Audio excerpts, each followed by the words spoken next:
Hi everyone, welcome to Training with Kayce, where we explore animal training and living our best lives with animals. I'm Joseph Laughlin, producer of this podcast, and now here's your host, Kayce Cover. Let's get started. Thank you, Joseph. Hey, welcome everyone to Training with Kayce. I'm your host, Kayce Cover, and today we're going to talk about yet another safety factor in training, and that is quenching uncertainty. Okay, uncertainty is a very uncomfortable emotion. In fact, next to pain and fear, I think it might be the hardest for people and animals to cope with. So, what do I mean by uncertainty? Well, you say to the animal, okay, I'm going to move you, but you don't tell them where. Or you just go to pick an animal up and you don't say, I'm going to pick you up. You take him out and expose him to other people, and he has no idea he's going to meet somebody else. Or you expose him to another dog or whatever. Or here's one that a lot of people have to deal with and they may not think about. How about these dogs, like a lot of the Molossers, where they don't appreciate eye contact? Now, if you work with gorillas or baboons, you see this, a lot. And you know that it just doesn't pay to irritate the animal, to insult him, to disrespect him by staring at him. Now, what I found with many animals, including gorillas, is that if I started working with them and they started to see that we were exchanging information, and then I asked permission to look into their eyes, they were fine. And as a matter of fact, we have a set of exercises called looking at you. Not you look at me, but rather you allow me to look at you. And this has changed the lives of many dogs that naturally took offense at people staring at them. So in this one case, it was, I hope I have this name right. I don't keep all these Molosser type of dogs straight all the time. Canicorso, I believe. And this dog took offense at one of the attendees at a seminar. And the attendee was this big, tall ex-football player. And he was a very kind, friendly person. And he just treated that dog like any other dog and went straight up to him, looked at him, told him how great he was. But the dog was not amused. The dog bridled under the license that this very nice person took with him, assuming that it was okay to look at him, to approach him, etc. So the dog was growling at this guy, as long as he was anywhere near. Well, the dog was too dangerous to be at the seminar anyway. But the seminar was at a shelter, and they happened to have a place where it was safe to bring this dog. So he was, in the basement. And after the rest of the seminar, we all went down to do work with this dog. And what we did is we taught him this exercise, I'm going to look at you. And it was in cycles. So we taught him the basic stuff. This is me looking at you. This is me looking at you for an instant, for 2 instances, for 4, for 8, etc. This is me looking at you when I lurch forward. This is me looking at you when I jump up. This is me looking at you when I pump my fist. This is me looking at you when I pump my fist and go, whoa, etc. I kid you not, within 15 minutes, this dog was like, oh, you guys are just crazy. You don't mean anything by it. You're just all nuts. I understand now.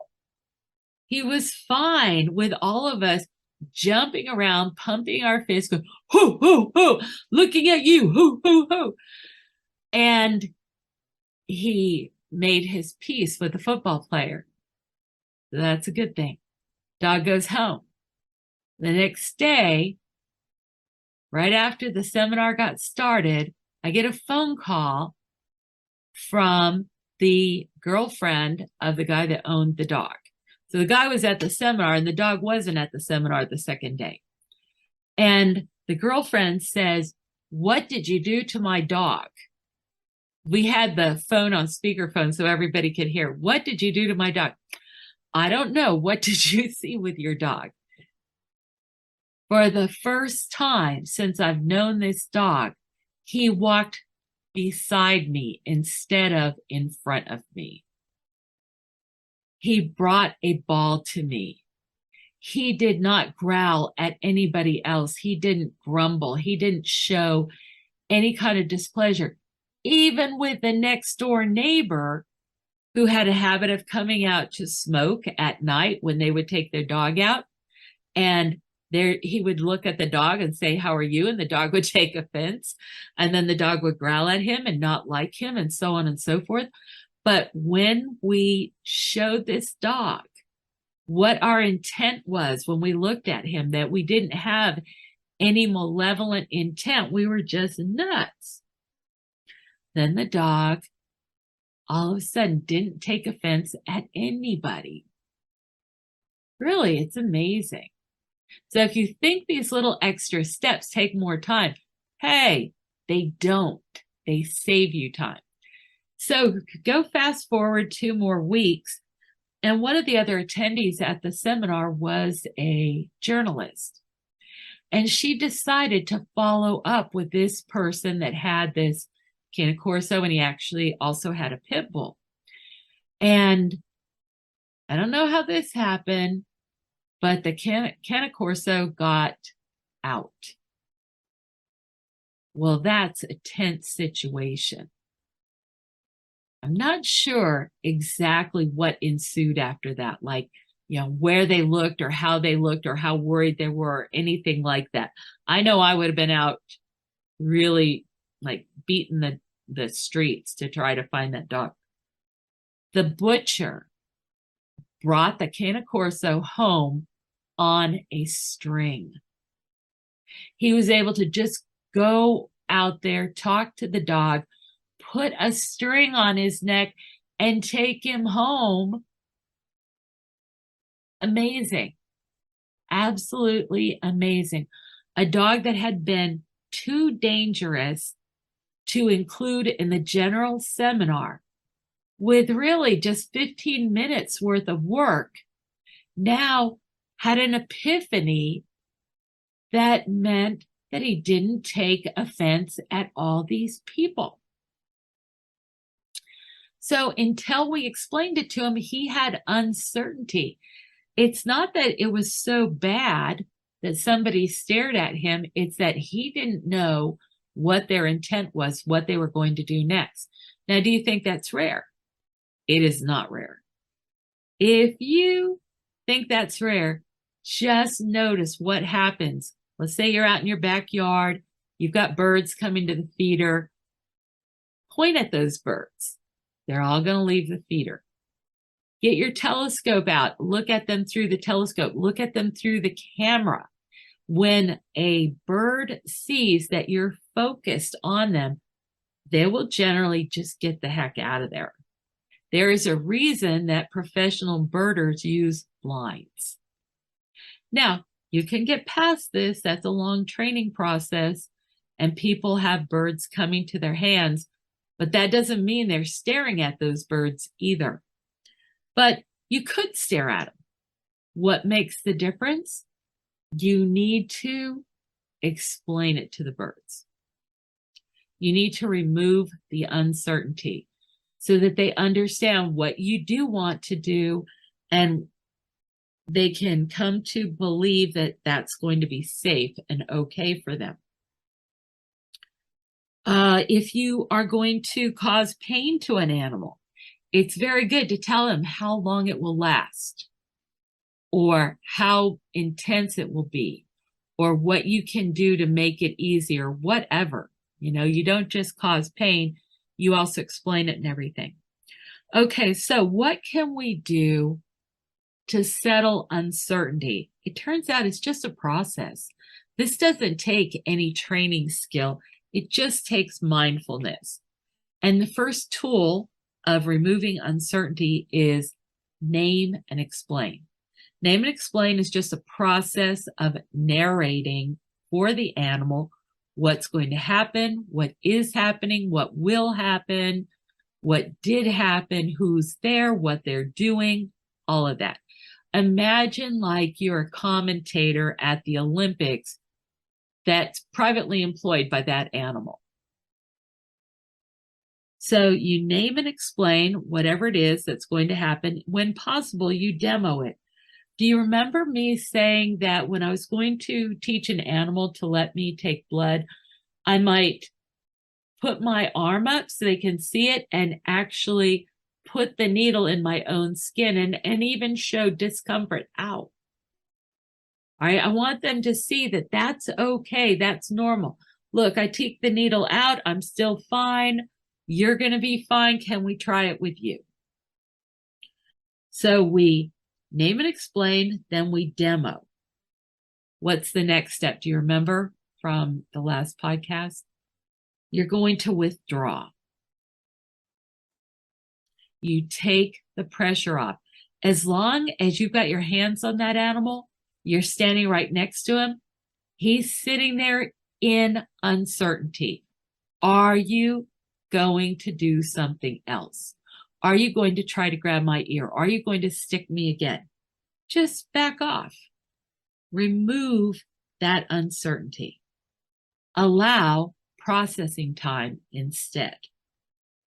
During the processing time, you can talk to him about what happened, how great he did, what the next step will be. And when you do that, you're creating anticipation. Now, that is an extremely important step in teaching. And when I was in school to get a master's in education to learn how humans teach other humans, I was told that anticipation is absolutely critical to the learning process. So anticipation is where you highlight the learning opportunity or the observational opportunity. You say to children, you put them in the car, you say, we're going to the park. The kids say, what's a park? You're going to find out. It's going to have swings. It's going to have trees. It's going to have a teeter-totter, whatever, right? As they're at the park, you arrive there, the children come out, they're experiencing the park. And you say, you're doing great. That's the swing I was telling you about. And here's how you pump it. And also I can push you, but I have to push you this way because I don't want to push you out of the seat. I want to make it safe for you. And would you like to try the carousel? Would you like to try the monkey bars? Would you like to try the balance beam? And then you explain each of those things. When the child returns home, he now has a very vivid idea of what a park is and what experiences are, likely or possible to have at the park. So you created anticipation. Now, another example that I've used is if you came to a seminar, you came in the door and I said, okay, it's your lucky day. If you can tell me how many red cars you passed on the way here, I will give you $1,000 if you have the correct answer. Are you pleased or are you frustrated? Well, I would be frustrated because why in the world would I focus on counting all the red cars? I had no idea that was of any interest to anyone. So I wouldn't know the answer. There would be no chance I would get that $1,000. But If you told me the night before, on your way into work or to the seminar, count all the red cars, because we have a guy going overhead in a helicopter and he's taking pictures of them all and we're counting them. And if you have the correct number, you will get $1,000. So the next day on your way in, you're counting red cars. You may or may not get the correct answer, but you had an actual chance to have this really great experience or outcome. But if I didn't tell you about it ahead of time, there was no chance that you would have won that particular little quiz. Okay, so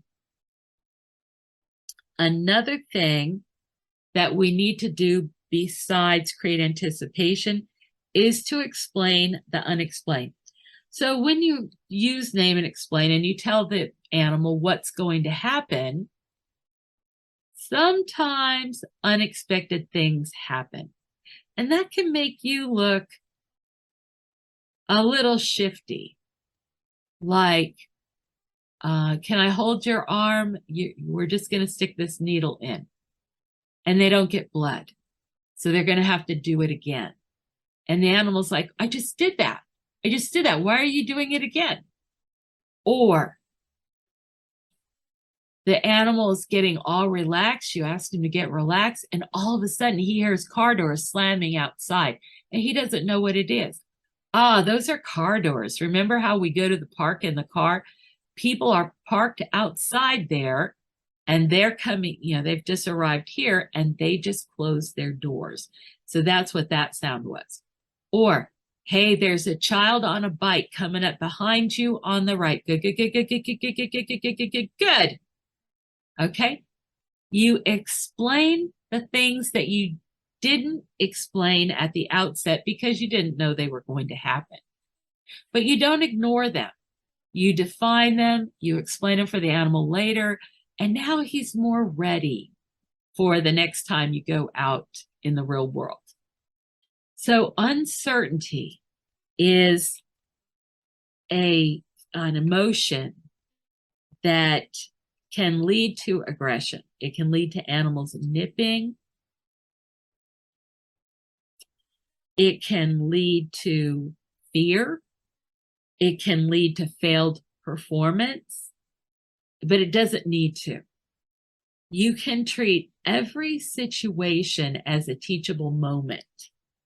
And you can name and explain what you're trying to get done, how it's going to go, what you want the animal to do.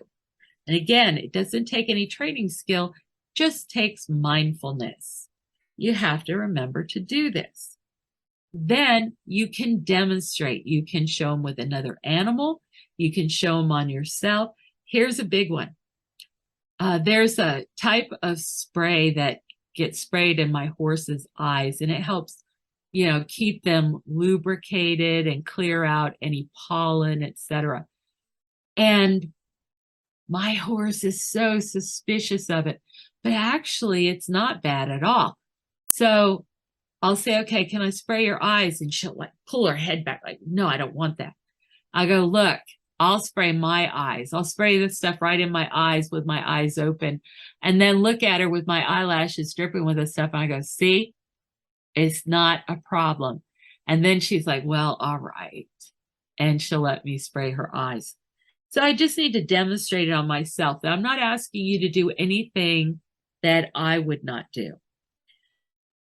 Third step, so it's a name and explain, then demo when you can, then withdraw. Take the pressure off. Right after withdrawing, you're going to allow processing time. That's step number 4. Step number 5 is to create anticipation for the next step. You're going to name and explain things, and you're also going to try to include the animal in the goals. You're going to describe not just the next training step, but what we're trying to make here together. And you're going to also, number 6, explain the unexplained. Yeah, the people that arrived without warning, the noise like the siren or the flash of a tow truck light or a police light, the sound of air brakes, other dogs barking, a dog yelping, a cat hissing, a cat suddenly running in front of the dog, a squirrel suddenly running in front of the dog, and it goes on. Name the unexplained. Try this. See what you think. Let me know. Let me know. Next thing you know, I think you're going to be talking to all your animals, and people will think you're nuts. But you know what? It's not nuts if it works. All right, take care. See you next time. Hey fans, are you enjoying Training with Kayce? Don't forget to subscribe to the podcast on iTunes or wherever you get your podcasts from. Also, don't forget to subscribe to Kayce Cover on YouTube. That is youtube.com/C/Kayce Cover. Also, give the podcast a like, share, and comment. Thanks for joining us. Come back for more news and views on animal training and living with animals. Stay at the top of the pack with Kayce. This is Joseph Laughlin, producer of Training with Kayce. See you next time.